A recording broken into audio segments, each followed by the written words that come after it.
La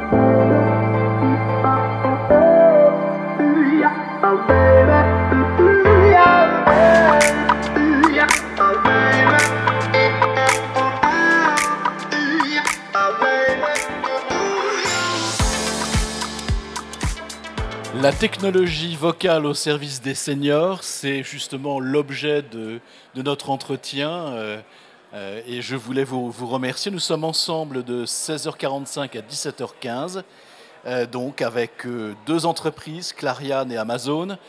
Alors, je vais vous demander, Niven Lavos, de présenter votre entreprise, donc Clariane, et ensuite Yannick Delessard de nous présenter, si besoin est, Amazon. Voilà, je vous en prie.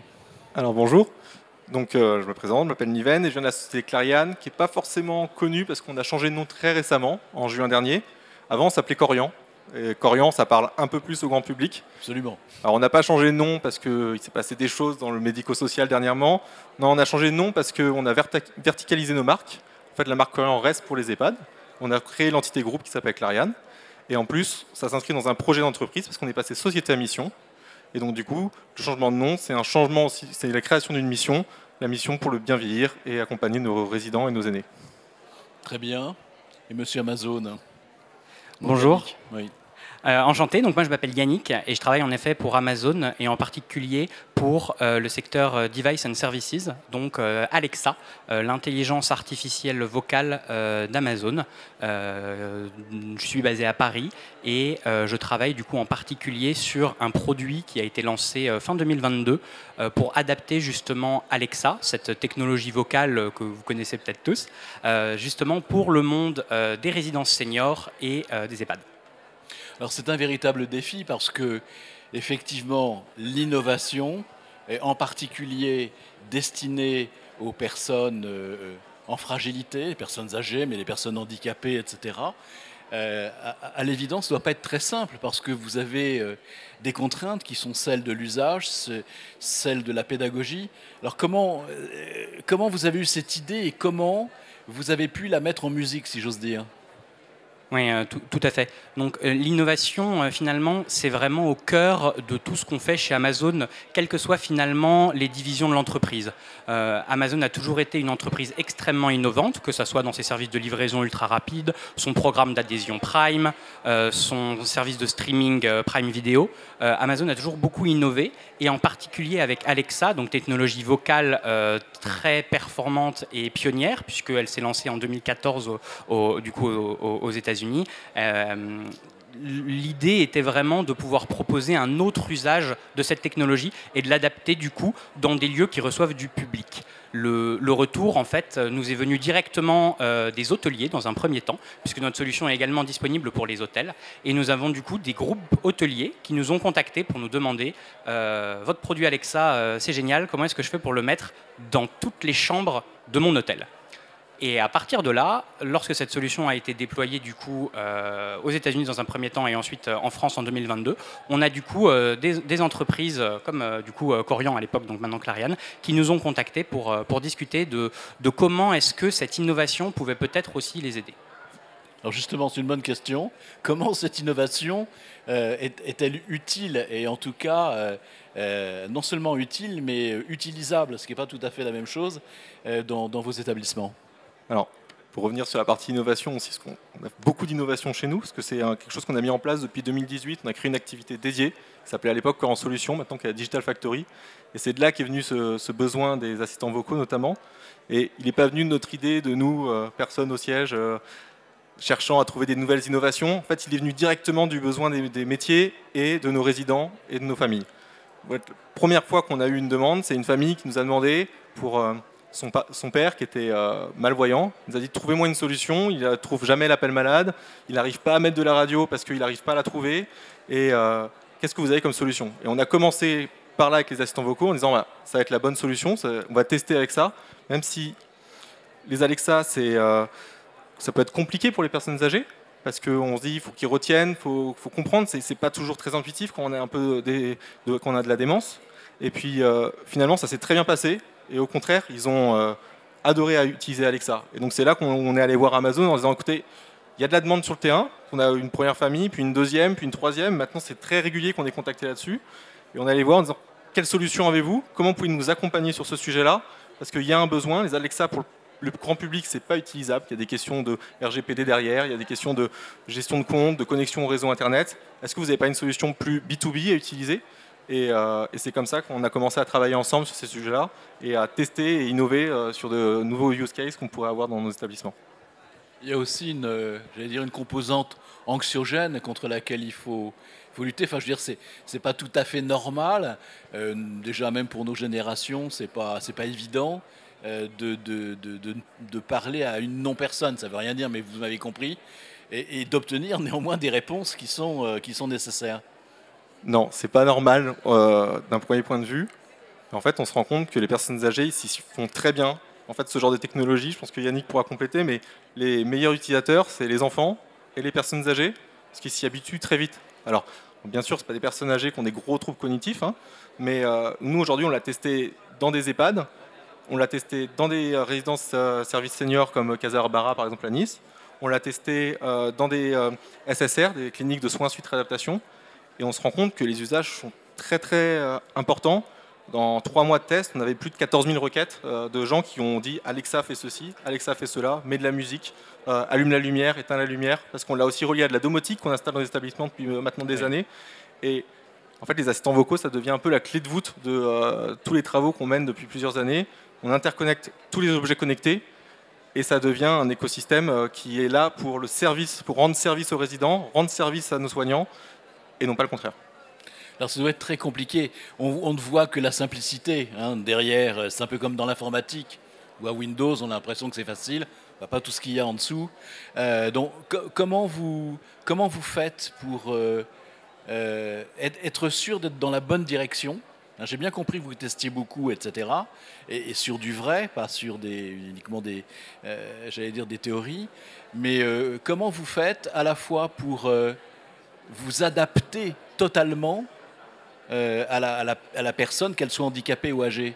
C'est ça en fait, et non pas comment elle s'adapte à la technologie, ce qui est hélas jusqu'à présent, ce qui a été fait souvent. Non, bien sûr, et c'est un excellent point. C'est également du coup quelque chose qu'on essaie de développer chez Amazon depuis les débuts de la société. Si on prend plein d'autres exemples de produits qu'Amazon a lancés, je vais prendre l'exemple des liseuses électriques, les Kindle. L'une des premières fonctionnalités qui a été les plus plébiscitées, c'était le fait de pouvoir agrandir très simplement la police d'écriture pour que des personnes qui avaient un petit peu de mal à lire, puissent lire plus simplement. On a vraiment au cœur de notre démarche cette volonté de simplifier et de rendre nos produits accessibles. Donc effectivement, dans l'arrière-plan, les technologies qui vont gérer un assistant vocal comme Alexa sont très complexes, mais pour un utilisateur, on essaye vraiment de les rendre le plus simple possible.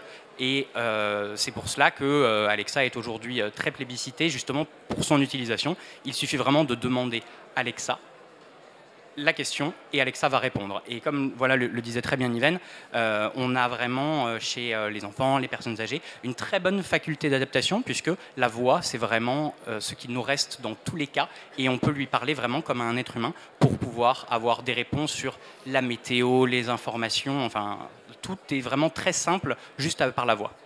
Juste pour la boutade, si la personne âgée ou en perte d'autonomie a une fille qui porte le même prénom, comment ça se passe? Ça fait des conflits ou vous avez l'intelligence vocale qui répond à la place de l'intelligence humaine? Nous n'avons pas eu de cas encore, mais en tout cas, ce qui est sûr, c'est que donc les produits qui interagissent avec Alexa donc, sont les produits Amazon de la gamme Echo. Il y en a avec écran, sans écran, de différentes tailles et de différents usages, mais ces produits, ils ne répondent que lorsque le mot-clé d'activation est prononcé. Ce mot-clé, c'est Alexa. Il peut être configuré pour que ça soit Echo ou Amazon, mais pour notre solution, donc Alexa Smart Properties pour le Senior Living, c'est Alexa et effectivement ça rend l'invocation facile puisque c'est un prénom que tout le monde connaît et auquel on se fait assez bien finalement. Oui, absolument. Et pour revenir sur ce que disait Yannick, ils ont des Alexa qui ont aussi des Alexa avec des écrans. Et en fait, aujourd'hui, l'assistant vocal, notamment au milieu du senior et dans les EHPAD, il va au-delà de juste l'assistant vocal. Parce qu'on l'utilise, ce multimodal qui est l'écran, le vocal, pour offrir des services en plus. Et en fait, au-delà d'un assistant vocal, c'est un cadre photo connecté. C'est un système qui peut permettre de déclarer des demandes. Par exemple, j'ai besoin d'un verre d'eau, des choses comme ça, et de les qualifier, donc de réduire la charge sur le personnel infirmier, par exemple. C'est être en lien avec sa famille, demander simplement à Alexa d'appeler son petit-fils ou de recevoir des appels de son petit-fils. Et en fait, au-delà d'être juste un assistant vocal, c'est un moyen de communication avec son environnement, l'extérieur, sa famille. Et je pense que c'est aussi là où est toute la force de ce produit-là, c'est qu'on peut le customiser comme on veut. Ce qui est intéressant aussi, c'est que à partir des besoins d'une population, on peut satisfaire les besoins d'une autre population encore plus grande. Donc ça signifie aussi que quand ça se démocratise et se perfectionne, quand cela se perfectionne justement, vous avez la possibilité d'avoir des coûts moindres. Parce que ce n'est pas une technologie gratuite, il y a un énorme, j'imagine, budget en innovation, il y a des gens derrière, il y a des ingénieurs, il y a des...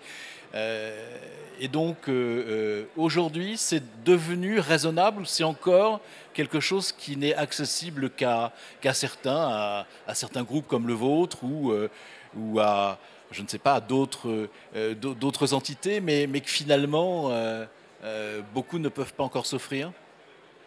C'est une bien vaste question. Mais oui, je fais exprès, oui. Non, je pense que ça le devient de plus en plus raisonnable. On a des gens qui deviennent de plus en plus connectés, donc aussi c'est de plus en plus accessible aussi aux gens de les utiliser. Donc, non, plus on va avoir une solution qui va devenir de plus en plus mature et qu'on aura un bon retour d'expérience et qu'on commencer justement grâce à l'aide du groupe comme le nôtre d'améliorer ces produits-là, et ben on va tomber dans des logiques économiques qui vont être de plus en plus rationalisées parce qu'on aura supporté l'innovation aussi sur ce côté-là, qui permettra aussi aux autres groupes plus petits de bénéficier de ces technologies. Et je pense que c'est en ça que l'innovation est saine, c'est que quand on a des groupes comme les nôtres qui ont les moyens de porter cette innovation, ça permet à tout le monde d'en bénéficier derrière, à des coûts qui restent raisonnables, en tout cas abordables, et qui offrent un vrai service à nos résidents. Je vous en prie, oui. Et pour compléter en fait ce que dit Niven, c'est que nous-mêmes chez Amazon, on est toujours à l'écoute du coup de ce que nous disent nos partenaires. On est vraiment à l'écoute de tous leurs retours pour améliorer notre produit de manière constante. Et d'ailleurs, c'est un petit peu la raison d'être d'ailleurs d'Alexa Smart Property pour le senior living. C'est également parce que du coup des entreprises et des groupes de résidences seniors nous ont contactés pour nous demander d'adapter notre solution spécifiquement pour eux, qu'on a eu du coup l'idée de le faire. Et c'est vraiment grâce à ces retours d'expérience qu'on peut construire un produit ensemble pour que ça réponde le mieux à leurs attentes en tant que groupe, mais aussi aux attentes des personnes qui vont utiliser, donc les seniors qui sont en résidence par exemple. Est-ce que ça favorise l'intergénérationnel? Parce que vous nous disiez, je crois que c'est vous, Niven, au début, que ceux qui accueillent le mieux ces innovations, ce sont les très jeunes et puis les personnes âgées. C'est-à-dire que ceux qui sont au milieu, soit ils n'ont pas le temps, soit ce n'est pas dans leurs préoccupations immédiates, ils y viendront après, s'ils n'y sont pas venus avant. Est-ce que c'est bien accueilli justement par les intermédiaires? C'est ce qu'on appelle les aidants. On a vu que les proches aidants étaient de plus en plus jeunes, 36 ans. Donc il y a forcément des différences d'âge très prononcées. Est-ce que eux, ces aidants, ne se sentent pas un peu exclus d'être, j'allais dire, un peu en concurrence avec la demoiselle? Alors non. Non? Je peux vous répondre très franchement non, parce qu'au contraire, c'est un device qui permet de favoriser la communication. On a eu des cas, par exemple, où on avait des familles qui étaient à l'autre bout du monde, sur un bateau, en train de faire le tour du monde, et ils passent, via ces produits-là, une visio avec leurs proches qui est dans notre établissement. Et ça, ça les éloigne pas, au contraire, ça les rapproche. Quand ils envoient des photos, quand ils sont en vacances, elles sont diffusées automatiquement sur le device. Et puis, au-delà de ça, ce device-là, il est connu aussi par les plus jeunes, et quand ils viennent voir leurs grands-parents en EHPAD, eh ben, ils jouent avec, on va pas se mentir, c'est aussi utilisé. On le voit dans les statistiques d'utilisation, il y a des skills tiers qui sont utilisés. Skills, c'est l'équivalent d'une application sur Alexa, et qui sont des jeux, qui sont des radios que normalement les personnes âgées n'écoutent pas, comme Skyrock par exemple. Et tout ça, ça nous montre qu'en fait, les gens qui les utilisent, c'est pas que nos résidents, c'est aussi tout ce qui gravite autour d'eux, c'est leur famille, c'est leurs petits-enfants, mais c'est aussi les soignants qui peuvent aussi les utiliser dans certains cas de figure. Et on travaille justement sur ces usages-là. On est en train de réfléchir comment est-ce qu'on peut accompagner les soignants via les Alexa pour offrir de nouveaux usages, par exemple dans leur quotidien. Et c'est plutôt un élément qui est fédérateur plutôt qui les distancie, on va dire, les uns des autres. Est-ce que vous êtes déjà sur des pistes, vous réfléchissez ou est-ce que c'est déjà en place? En fait, tout ce qui pourrait maintenir un bon état cognitif et pourrait, par le biais peut-être de prolongement ludique, permettre tout simplement, on le sait, hein, plus on communique, plus on utilise toutes nos fonctions neuronales, plus on arrive à faire des liens, ce qui disparaît un peu quand on vieillit. À l'évidence, on vit plus longtemps, on vit mieux et on est plus autonome. Donc est-ce que vous êtes sur ces pistes déjà? Et est-ce qu'on peut avoir quelques, ne serait-ce que pour essayer de vous copier, donc je suis méchant, quelques indications? Non, c'est un excellent point et on le sait que l'une des causes principales aussi du déclin de certaines personnes, c'est l'isolement, le fait d'être toute seule.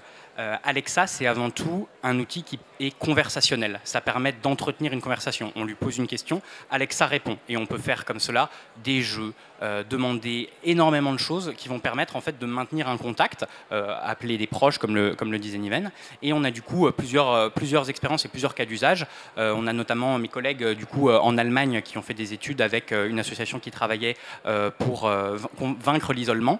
Et ils ont fait un état des lieux avant-après l'installation de produits Alexa chez des personnes en situation d'isolement. Et les retours étaient unanimes pour des personnes qui sont en situation d'isolement. Le fait d'avoir un appareil Echo qui fonctionne avec Alexa dans son environnement permet de maintenir plus de liens et de rapprocher les personnes. Un exemple, par exemple, c'est que lorsque deux personnes vont avoir un produit qui fonctionnent avec Alexa, elles vont pouvoir s'appeler l'une entre elles. Donc si ce sont deux personnes qui sont en situation d'isolement, elles vont pouvoir rompre cet isolement.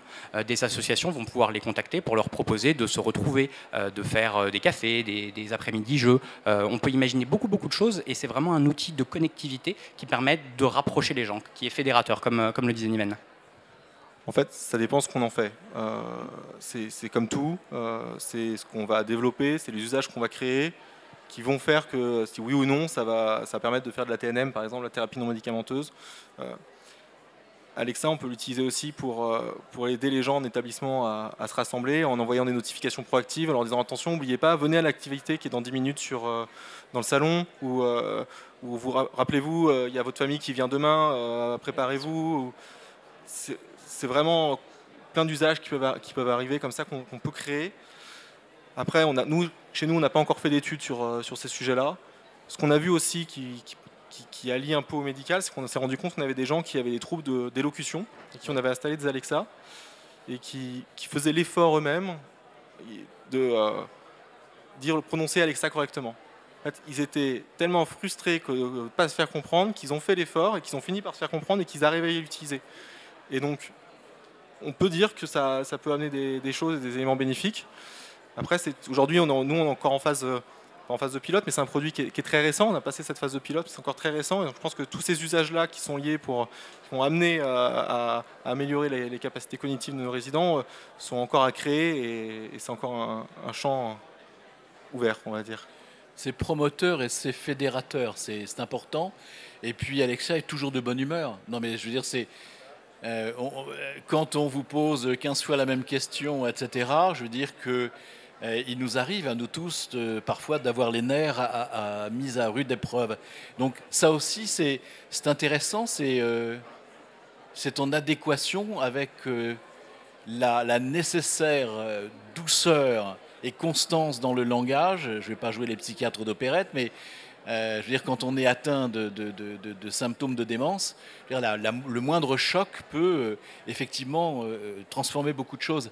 Ça, vous y êtes sensible visiblement. Et vous, comment c'est choisi la tonalité? Enfin, voilà, c'est derrière, il y a... Non, vous avez complètement raison. C'est également la raison d'être du produit, c'est d'être cette présence rassurante qui va pouvoir répondre à toutes nos questions, notamment du coup pour des personnes qui sont en résidence, qui sont un petit peu isolées. Ça va vraiment être cette présence qui va pouvoir les rassurer, leur donner la météo, leur donner le menu du jour, toujours avec la même voix, avec la même intonation. Et nous-mêmes, on a du coup des équipes de linguistes qui travaillent pour rendre cette voix la plus agréable possible. Il est tout à fait possible d'ailleurs d'avoir une voix féminine ou masculine pour Alexa dans le grand public, pas encore pour la version Senior Living, mais c'est tout à fait possible. On fait voilà, toutes ces sortes d'améliorations pour que ça soit le plus agréable pour les utilisateurs finaux. C'est vraiment, nous, notre raison d'être. Et Aussi, Yvan. on adapte aussi le débit vocal d'Alexa, Ouais. ce qui est hyper important, mais ça a l'air de rien comme ça, mais on peut ralentir son débit. Ce qui fait qu'elle est elle est mieux comprise des résidents aussi. Je pense que c'est important de le souligner, parce que c'est bien plus apprécié comme ça. Mais quand vous disiez il faut grossir les lettres, c'est Kindle, c'était bon. Effectivement, c'est important quand on vieillit, on a plus de mal. Mais c'est la même chose au niveau de l'oreille. Regardez, dans notre quotidien, on s'est aperçu que beaucoup de jeunes et de très jeunes parlaient de plus en plus vite. On l'explique par le fait que, comme la plupart des sons sont compressés, vous entendez à une vitesse qui est supérieure à la vitesse normale, et donc par mimétisme ou par je ne sais quelle connexion, vous parlez de plus en plus vite. Et souvent, on est obligé de dire à des jeunes, parle un peu plus doucement, je n'ai pas compris ce que tu as dit, alors qu'on parle la même langue normalement. Donc, lorsqu'on vieillit, à l'évidence, on ne veut pas que ça bouge. La pire des choses, c'est de changer une personne âgée de son contexte, de ses amis, de ses habitudes, de ses repères. Donc, je pense qu'effectivement, quand vous dites que vous travaillez là-dessus, c'est une très bonne chose. Oui, tout à fait. Et donc le débit vocal en est un bon exemple. C'est toutes ces stratégies du coup qui nous permettent de rendre notre produit le plus accessible, sur lesquels Amazon, du coup, en tant qu'entreprise, on travaille vraiment sur tous nos produits pour être vraiment sûr que ça soit le mieux utilisé et le plus utile. Une autre anecdote que je peux partager, c'est que pour la création du coup de notre solution, Alexa Smart Property for Senior Living, cela a aussi démarré à cause du Covid. Aux États-Unis, pendant le Covid, le personnel soignant avait de moins en moins de gants, de masques disponibles. Donc le fait de pouvoir faire des vidéoconsultations et des appels grâce à Alexa, ça leur a permis de maintenir un niveau de visite équivalent, même lorsqu'ils avaient des pénuries de masques. C'est également une des raisons pour lesquelles Alexa a été utilisée dans beaucoup de résidences aux États-Unis. C'était vraiment un des retours qu'il y a eu du coup en 2020 pendant le Covid. C'est une intelligence artificielle qui est une intelligence humaine. C'est quand même, il n'y a pas de rupture là. Non. Ouais. Il y a des humains derrière Alexa, Ouais, ce bien sont sûr. des humains qui travaillent, des équipes qui fonctionnent et qui essayent de faire en sorte qu'Alexa soit la plus performante et la plus agréable de jour en jour pour qu'elle puisse répondre au plus de cas d'usage possible. Tout à fait. Et des pays comme le Japon, qui sont particulièrement en pointe dans les services aux personnes âgées, en raison de l'âge de la population, et puis aussi de l'évolution de cette société, ça vous inspire beaucoup ou vous avez une vue différente ou... Nous avons aussi des équipes au Japon qui travaillent pour Alexa, mais pour l'instant le produit n'est pas disponible là-bas, mais je suis sûr que mes collègues y travaillent. Oui, tout à fait. Il y a eu par exemple sur les robots des différences étonnantes entre les Occidentaux pour aller vite et le Japon. Enfin, c'est une dichotomie qui vaut ce qu'elle vaut, mais où au Japon, il n'est pas choquant d'avoir un robot qui ressemble vraiment à l'humain, et où ici, c'est quelque chose de très anxiogène. On a besoin que le robot soit différent parce qu'on sait que c'est un robot, et on ne communique pas de la même manière. Ivan, pour la voix, c'est la même chose. Hein. Oui et non. En fait, chez nous, on travaille aussi sur la robotique. On a quelqu'un qui fait une thèse sur la robotique chez nous, sur la robotique sociale. Bah, dites-nous. Et alors, sa thèse n'est pas encore finie, malheureusement, je ne pourrais pas vous donner les résultats, Bien mais sûr. on a testé plein de sortes de robots en établissement.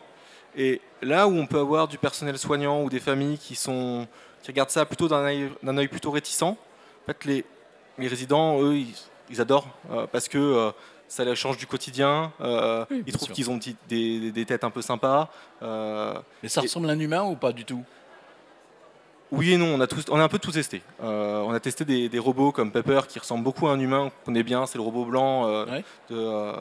Mais on a testé aussi Buddy, on a testé des robots qui ressemblent à des chariots. Et la robotique, chez nous, c'est encore compliqué, alors que au Japon, ils sont quand même très très très avancés sur ces sujets-là.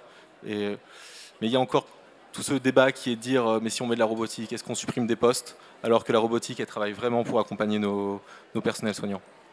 Alors, la technologie vocale au service des seniors, qu'est-ce qui reste à faire encore? C'est quoi vos projets complètement fous? Et chacun le temps d'y répondre.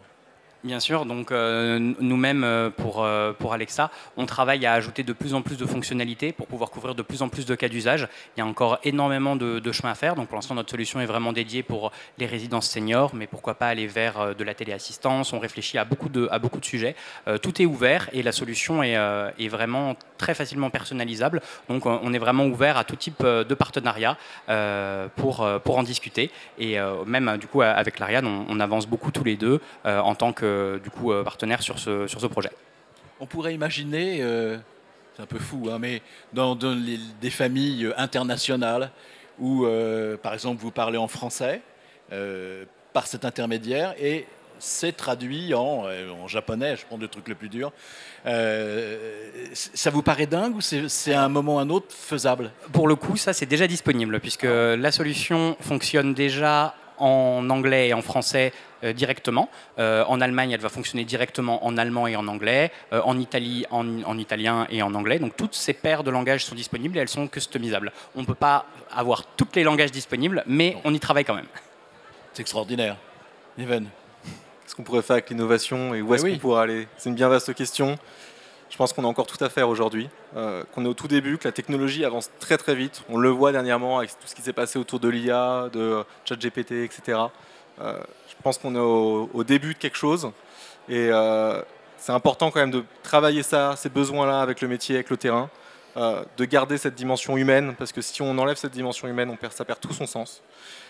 Et tout ce qu'on fera qui permettra de faire gagner du temps à notre personnel, améliorer la relation qu'on va avoir entre nos patients et nos résidents et leurs familles, ce sera que du bénéfice et ce sera le plus important pour nous. Donc c'est là-dessus qu'on travaille.